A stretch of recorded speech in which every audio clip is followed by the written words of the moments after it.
वट सावित्री व्रत की कथा और पूजा विधि। नमस्कार दोस्तों, राधे राधे, जय श्री कृष्णा। आप सभी का स्वागत है हमारे YouTube चैनल पर। इस साल 6 जून 2024 गुरुवार को सुहागिन महिलाएं वट सावित्री व्रत रखेंगी और विधि विधान से बरगद के पेड़ की पूजा करेंगी।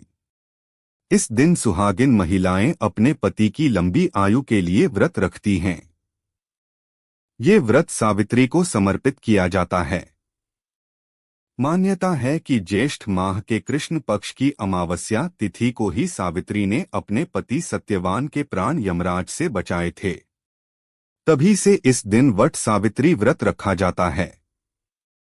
इस दिन व्रत करने से अखंड सौभाग्य की प्राप्ति होती है। विधि विधान से पूजा अर्चना के अलावा इस दिन वट सावित्री व्रत कथा भी पढ़नी चाहिए। वट सावित्री व्रत कथा इस प्रकार है। पौराणिक कथा के अनुसार मद्र देश में अश्वपति नाम के धर्मात्मा राजा का राज था। उनकी कोई संतान नहीं थी। संतान प्राप्ति के लिए राजा ने यज्ञ करवाया, जिसके शुभ फल से कुछ समय बाद उन्हें एक कन्या की प्राप्ति हुई। कन्या का नाम सावित्री रखा गया। जब सावित्री विवाह योग्य हुई तो उन्होंने द्युमत्सेन के पुत्र सत्यवान को अपने पति रूप में वरण किया।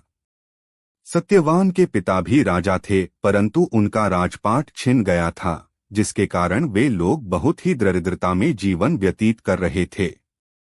सत्यवान के माता पिता की आंखों की रोशनी भी चली गई थी।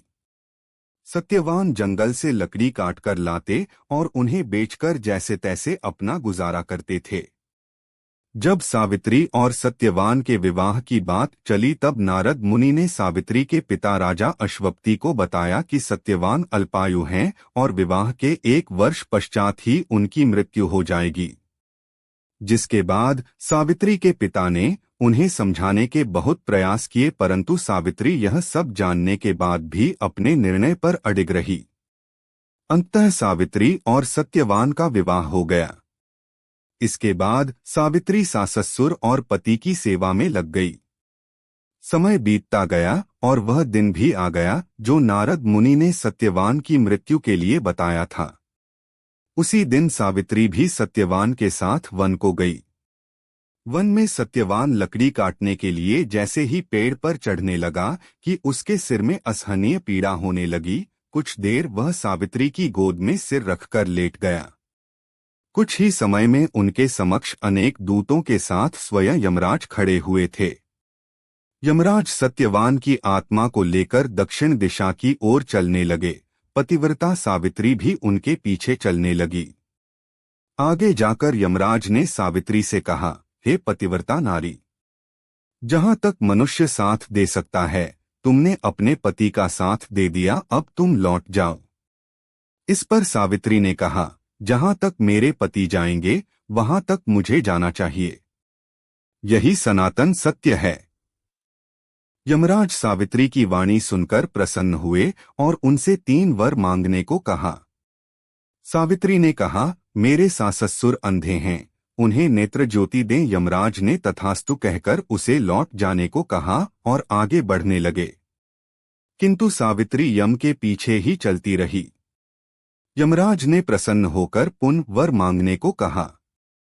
सावित्री ने वर मांगा, मेरे ससुर का खोया हुआ राज्य उन्हें वापस मिल जाए।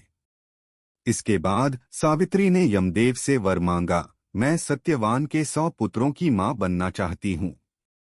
कृपा कर आप मुझे यह वरदान दे। सावित्री की पतिभक्ति से प्रसन्न हो सावित्री से तथास्तु कहा। जिसके बाद सावित्री ने कहा कि मेरे पति के प्राण तो आप लेकर जा रहे हैं, तो आपके पुत्र प्राप्ति का वरदान कैसे पूर्ण होगा। तब यमदेव ने अंतिम वरदान को देते हुए सत्यवान की जीवात्मा को पाश से मुक्त कर दिया। सावित्री पुनः उसी वट वृक्ष के लौटी तो उन्होंने पाया कि वट वृक्ष के नीचे पड़े सत्यवान के मृत शरीर में जीव का संचार हो रहा है। कुछ देर में सत्यवान उठकर बैठ गया। उधर सत्यवान के माता पिता की आंखें भी ठीक हो गईं और उनका खोया हुआ राज्य भी वापस मिल गया। वट सावित्री के दिन सुहागन महिलाएं प्रातःकाल उठकर स्नान करके व्रत का संकल्प ले। साफ वस्त्र धारण करके 16 श्रृंगार करें।